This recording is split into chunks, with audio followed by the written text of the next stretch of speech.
Mis hermanos y hermanas, muy buenas tardes o buenos días, donde ustedes estén en este momento juntos para poder estudiar el libro de Apocalipsis. Estamos comenzando este estudio, nos ha costado bastante, pero esperamos en el Señor que esto pueda ser de utilidad.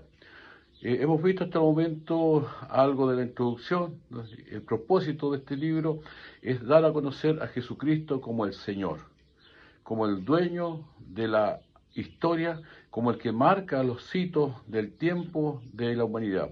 Y en este libro hay una completa revelación de Dios para el ser humano. El número 7 es utilizado como el número de la perfección. 7 espíritus, 7 trompetas, 7 iglesias. Vemos cómo Dios está revelando un completo panorama de lo que está sucediendo en tiempo del apóstol y también el tiempo en el cual nosotros vivimos. Saben que una de las cosas que uno puede ir entendiendo, que Dios siempre quiere dar a conocer lo que Él va a hacer. Dios no es un Dios misterioso que nos juegue a las escondidas o que quiera sorprendernos para pillarnos en algo, sino que al contrario, Él siempre nos advierte, Él siempre nos recuerda y Él siempre nos instruye porque quiere lo mejor para nosotros. El apóstol Juan escribió esta carta, como ya lo hemos comentado, cuando estaba desterrado en la isla de Pasmo por causa del Evangelio, por predicar el Evangelio de Jesucristo. Y ahora él recibe esta revelación para animar a las iglesias que en ese momento estaban padeciendo una persecución muy grande, ¿ya? Producto de que el emperador de turno había establecido, ahora no solamente el reconocimiento del emperador como Dios, sino que había establecido el culto al emperador. Se han levantado templos en todos los lugares importantes y todas las personas tenían que ir a ese lugar a rendir culto al César que estuviera en ese momento reinando. Y eso para los cristianos, ¿no es cierto?, marcaba una tremenda diferencia con lo que en ese momento vivían, porque ahora se los obligaba a participar y el que no participaba, bueno, era producto de lo mínimo, como el apóstol del destierro. Perdían sus bienes, su familia, y muchos perdieron la muerte. El Coliseo romano es un símbolo de lo que nuestros hermanos en su tiempo padecieron.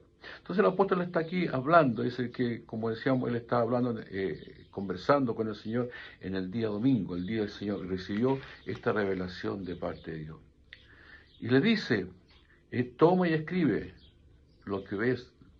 Escribe a las 7 iglesias. Nuevamente recalcamos que cuando habla de 7, no es que eran solamente 7 iglesias, sino que el número refleja lo completo que es el Señor, que Él quiere abarcar todo, abarca todas las iglesias. 7 iglesias habla entonces de todas las iglesias que existen y existieron y existirán en ese momento como congregaciones locales. Entonces eso es importante tenerlo en cuenta. Aquí hay dos formas que los estudiosos han tomado este libro, por lo menos en esta parte. Cuando ellos hablan de las 7 iglesias, algunos dicen que estas iglesias, las 7, comienzan con la iglesia de Éfeso, que sería la primera iglesia desde Jerusalén hacia adelante, luego seguirían con la otra iglesia en términos de tiempo, en términos de edad, en tiempo de año. Y otros dicen que no, porque esto es para las iglesias que hay en todos los lugares y en todo tiempo. Porque puede ser que en un lado hay una iglesia que se asemeja más a la de Éfeso, en otro lado hay una iglesia que se asemeja más a la de Esmirna y así sucesivamente. Y no olvidar que las iglesias están compuestas por personas. Y las personas somos todos aquellos que hemos recibido a Cristo como Señor y Salvador. A ese tipo de iglesia se está refiriendo el Señor en esta carta. ¿Saben que una de las cosas que podemos también destacar en esto, lo práctico del Señor? Él escribe, le dice a Juan que escriba. Juan estaba en la isla de Pasmo. Y la primera iglesia que menciona es Éfeso. Cuando uno ve el mapa de donde estaban estas iglesias, que es el actual país de Turquía, el primer punto que había era Éfeso. Y es precisamente la primera iglesia a la cual llega la carta. Luego sigue Esmirna, luego sigue Pérgamo. No sé si un mensajero que lleva la carta va a llegar primero a Éfeso, entrega ahí la carta, una. Después llega a Esmirna, Pérgamo y así sucesivamente. O sea, hay entonces una secuencia cronológica y de distancia que hace que esto sea todavía, hermano, más interesante y más llamativo de parte del Señor. ¿Qué son las iglesias? ¿Cuál es el propósito de la iglesia? Y aquí lo vemos. La primera iglesia, ¿ya? Y entre paréntesis, todas estaban ubicadas en lugares estratégicos, en lugares importantes. La primera iglesia que se menciona entonces es la iglesia de Éfeso. Que esta iglesia nació cuando el apóstol Pablo comenzó a hablar a un grupo de discípulos que no sabían mucho del Evangelio, pero ellos reciben a Jesucristo como Señor y Salvador, fueron bautizados, y ahí comienza la historia. Y Pablo se queda con ellos 3 meses enseñándoles, y se arma un tremendo alboroto ahí en esa iglesia, porque en esa ciudad surgió o estaba establecido la adoración a Diana, la diosa Diana o Artemisa, como le dicen algunos. Entonces, esta diosa era venerada y venía gente de todo el mundo conocido en ese momento a adorar ahí. Y había gente que hacía una estatua como réplica del templo que ellos tenían ahí y la vendían a la gente las compraba y se las llevaba. Eran de plata, por lo tanto no eran muy baratas, no estaban al alcance de todos, pero la gente venía y las compraba. Y cuando llega el Evangelio y dice que no hay sino un solo Dios, entonces ellos, viendo la pérdida económica, levantan un tremendo alboroto y usted ya sabe lo que pasó. Entonces esta iglesia se fortaleció ahí. Ahí también había mucho culto a lo que es la parte mística, la magia, como se le dice. Y mucha esa gente se convirtió. Y cuando conocieron al Dios vivo, al único Dios verdadero, entonces su vida cambió y ellos empezaron a trabajar en la iglesia. Por eso vemos que aquí cuando Dios habla a esta iglesia, dice, yo conozco ese.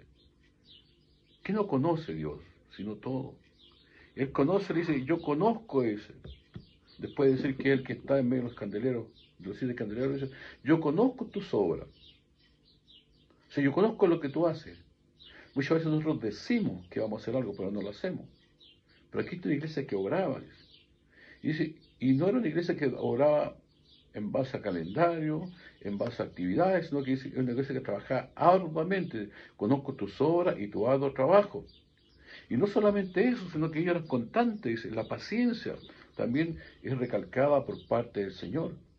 Y le dice, y no puedes soportar a los malos. Y has probado lo que dice el apóstol y no lo son y los has hallado mentirosos. Por tanto, como se ocupa en el lenguaje actual, era una iglesia que tenía la sana doctrina, que tenía una buena base bíblica, que tenía buenos maestros, que tenía hermanos interesados en estudiar la escritura, que tenía hermanos que practicaban el ayuno, la oración, que hacían obra de evangelismo, que hacían obra de acción social, que hacían obra para alabar el nombre del Señor en la adoración. Y eran constantes en eso. Y aunque vivían en un mundo complicado, pero ellos seguían trabajando. Hasta ahí, hermanos, podemos quedarnos y podemos decir que una iglesia ideal, una iglesia en la cual nos gustaría participar, en la cual nos gustaría estar. A veces nosotros nos quejamos de nuestra iglesia, que nuestra iglesia es fría, que nuestra iglesia es apática, que nuestra iglesia es mezquina, que nuestra iglesia no da, etcétera, etcétera. Y esta iglesia no, esta iglesia trabajaba arduamente, hacía cosas que tenía obras para demostrar su trabajo, no solamente dichos, sino que habían cosas tangibles que demostraban que ellos habían trabajado. No sabemos cómo trabajaban. A lo mejor trabajaban, como dicen ahora, por células, por grupos pequeños, o no, grupos grandes, no lo sabemos. Pero lo importante es que trabajaban. Cada uno de los hermanos estaban comprometidos, eran celosos también en lo que es la enseñanza. Eran celosos y diligentes en descubrir cuando se les trataba de engañar. Eran tan hermanos, tan dedicados al estudio de la palabra del Señor, que cuando algunos venían con título de apóstol, con gran alboroto y gran muestra de muchas cosas, dice que ellos probaban a esto. ¿Y cómo los probaban? Sino a través de la escritura, del conocimiento bíblico, de la doctrina. Y lo encontraban que eran mentirosos. Imagínense la calidad de hermanos que existía ahí. Imagínense la comunión que ellos tenían. Imagínense, hermano, las actividades. Imagínense cuántas veces se reunían.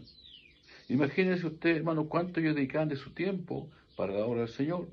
Pensemos también un poquito cuánto invertían ellos de sus recursos para la obra del Señor. Porque las cosas siempre han tenido un valor, siempre han tenido un precio, pero ellos practicaban eso. Y el Señor reconoce eso. El Señor valora eso. El Señor, para una buena medida, dice, está bien lo que te estás haciendo. Pero luego agrega una palabra que como que borra todo lo anterior. El famoso pero. El pero, cuando uno está conversando y dice el pero, es porque viene algo totalmente distinto a lo que se ha dicho. Y el Señor dice aquí, pero dice, tengo una cosa contra ti. Una sola cosa. No es solo una cosa lo que se fija el Señor. A pesar del trabajo, a pesar de la paciencia, a pesar de su sana doctrina. Tengo una cosa contra ti, que has dejado tu primer amor. Imagínense, hermano, el tremendo reproche del Señor. O dicho de otra manera, veamos la importancia que le da el Señor a la motivación que lleva a los hermanos para trabajar en su obra. Él es cierto, él reconoce su obra, él reconoce su trabajo, él reconoce su paciencia, él reconoce su sacrificio, reconoce su esfuerzo, su provisión, pero le dice, hay una cosa que tengo en contra de ti, le dice a la iglesia, has dejado tu primer amor. O sea, estás trabajando porque hay que trabajar, estás haciendo estas cosas porque hay que hacerlas, estás pensando esto porque si tú no lo piensas nadie lo va a pensar. Estás haciendo las cosas por obligación. Iglesia, estás trabajando porque estás obligado a trabajar, porque hay una máquina que te guía, es una inercia ya, pero no es lo más importante, le dice el Señor. Lo importante es que ese trabajo nazca del corazón, que sea hecho por amor, que se cante al Señor por amor, que se sirva al Señor por amor, que todo lo que hagamos, digamos, como dice el apóstol Pablo después en sus cartas, sea hecho por amor. Me hace acordar un poco a cuando el Señor Jesús estaba en la casa de María, Marta y Lázaro, y el Señor hablaba con los discípulos, y Marta, afanada en preparar cosas, que está bien, afanada en atender a los invitados, que está bien, afanada en todos los detalles, pero lo está haciendo por obligación. Y ve que su hermana está sentada ahí, que no hace nada, le dice, su hermana María le dice, Señor, le dice, no te da nada que mi hermana esté ahí, y en el fondo, dile que me ayude. Y el Señor le dice, Marta, Marta, afanada y turbada estás por muchas cosas, pero María escogió la mejor parte, la cual no le será quitada. Y es porque la motivación para hacer la obra del Señor, hermano, cuando nace del corazón, es porque hay amor. Y al haber amor, hermano, hay comunión con el Señor. Y cuando hay comunión con el Señor, entonces las cosas, por difíciles que sean, se hacen llevaderas. Vienen los problemas, vienen las dificultades, vienen las enfermedades que tienen, como dijo Aníbal, tienen que venir. Estamos de paso en este mundo. Tarde o temprano vamos a tener que dejar este mundo. Mientras tanto, tenemos que seguir. Pero la motivación para seguir debe ser el primer amor. Ese cuando recién conocemos al Señor. Y sabes que es tan importante que el Señor cuando habla con la iglesia le dice, recuerda, acuérdate, para decir, detente un poco y ponte a pensar. Y le dice, recuerda de dónde has caído. O sea, no es una cosa, hermano, sin importancia. Es una cosa tremendamente importante porque para Jesús significa que es una iglesia caída. Tiene la apariencia, tiene el trabajo, tiene la forma, pero el corazón está lejos de Dios. Dice, recuerda por tanto de dónde has caído. Y dice, arrepiente, da un vuelco a tu actitud, da un giro de 180 grados, vuelve hacia atrás, detente y comienza a hacer las primeras obras. O sea, comienza a hacer lo básico, comienza a hacer lo fundamental, comienza la comunión con Dios, que no es otra cosa que la oración y el estudio de la palabra. Ellos estaban trabajando mucho, estaban haciendo muchas cosas, pero habían olvidado la comunión con Dios. Y al no haber comunión, el amor se enfría. Al no haber comunión no hay acuerdo. El profeta Amós pregunta, ¿andarán dos juntos si no están de acuerdo? ¿Andarán dos juntos si no están de acuerdo? Y para que haya acuerdo tiene que haber comunión. Y si no hay comunión, el amor se enfría, el amor se apaga.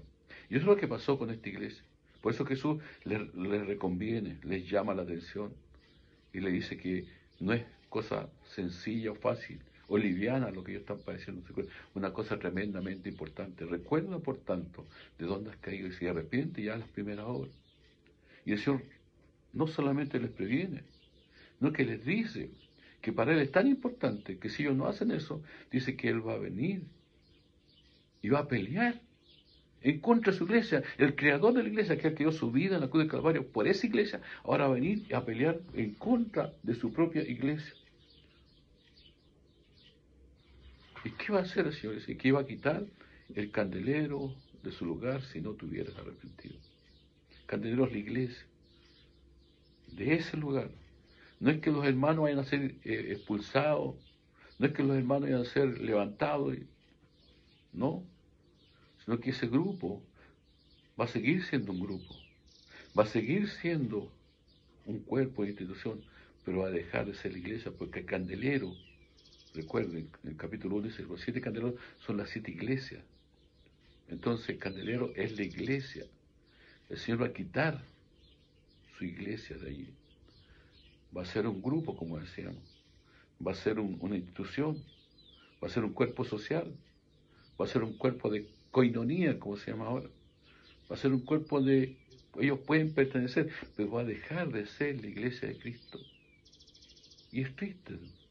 En la historia nosotros hemos visto mucho de esto. Como tremendas denominaciones, que eran las más importantes, ya no existen.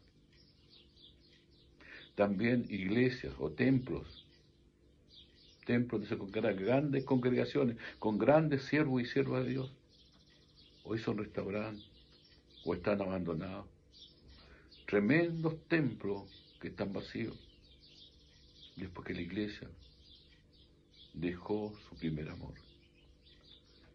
¿Y dónde encontramos, hermanos, el amor? Nosotros, dice la palabra del Señor, que amamos a Dios, no por nosotros mismos, sino que amamos a Dios porque Él nos amó primero y dio su vida por nosotros. Por lo tanto, la forma, hermanos, de recuperar esto es volver a tener esa comunión con el Señor. Es arrepentido, es decir, arrepentimiento significa, Señor Padre, perdóname, porque he dejado el primer amor. Ya voy a la iglesia porque tengo que ir. Voy al templo porque si no voy yo nadie abre. Voy a dirigir porque si no nadie dirige. Voy a predicar porque si no nadie predica. Voy a enseñar, decimos, pero estoy cansado. Y vemos cómo las cosas van marchando de una manera que no es agradable para nosotros ni para el Señor. Y el Señor, aparte de eso, le recuerda, mira, le dice, hay unas personas que no reconocen a Jesucristo como Señor. Los nicolaitas, una secta, están ahí, pero tú los aborreces. Y luego el Señor da una promesa, al que vencieres. Nos habla de sacrificio, no habla de trabajo. Hermano, la vida cristiana no es una vida de estar sentado, no es una vida de contemplación, es una vida de trabajo, es una vida de lucha, es una vida de esfuerzo, es una vida de sacrificio. El labrador, dice, para participar de los frutos debe trabajar primero. Y el trabajar significa desgaste, significa invertir, significa equivocarse y volver a levantarse, significa cometer errores y reconocerlo y seguir adelante, significa batallar contra uno mismo, contra el mundo y contra la carne. Pero sobre todas las cosas, mi hermano, recuperar ese primer amor, recuperar esa capacidad, no sé cómo decirlo, que teníamos al comienzo, cuando recién conocimos al Señor. Cuando hacíamos nuestros milagros, cuando teníamos que hacer algo, nos emocionábamos, nos preparábamos. Hoy día pareciera ser que somos profesionales, con tanta información que hay en los medios sociales. Pero Dios busca una iglesia. Dios busca adoradores en espíritu y en verdad. De tal manera que el apremio, de tal manera que el abuso de César a esa iglesia no la desanime más, ni la haga volver atrás. Es cierto que hoy día no existe el emperador César como tal, existe lo que es la famosa democracia, pero hay tantas cosas que se levantan y que se transforman en César, a los cuales a veces rendimos más tiempo, por lo tanto más confianza, más dedicación que al Señor. Si analizamos nuestra vida, hermano, ¿cuánto tiempo dedicamos a ver televisión? ¿Cuánto tiempo dedicamos a las redes sociales? ¿Cuánto tiempo dedicamos al deporte? ¿Cuánto tiempo dedicamos a tantas cosas? ¿Y cuánto tiempo dedicamos al Señor? No, hermano, al trabajo del Señor, sino a la comunión con Dios, al buscar su rostro, no sus manos, buscar su rostro. Por eso es importante. El mensaje de Éfeso también es un mensaje para nosotros. Es un mensaje para la iglesia, Cristo te ama, en la cual tenemos que analizar y pesarnos a la luz de la palabra y decirle: Señor, heme aquí, aquí estoy. Examina, oh Dios, mi corazón, pruébame y conóceme mis pensamientos, y ve si en mi camino de maldad y guíame en el camino eterno. Bueno, la tarea que queremos dejar en este momento: ¿cuáles son los Césares que rondan en la iglesia Cristo te ama? Que Dios nos bendiga y será hasta una próxima oportunidad, si Dios así lo permite. Muchas bendiciones, mis hermanos y hermanas.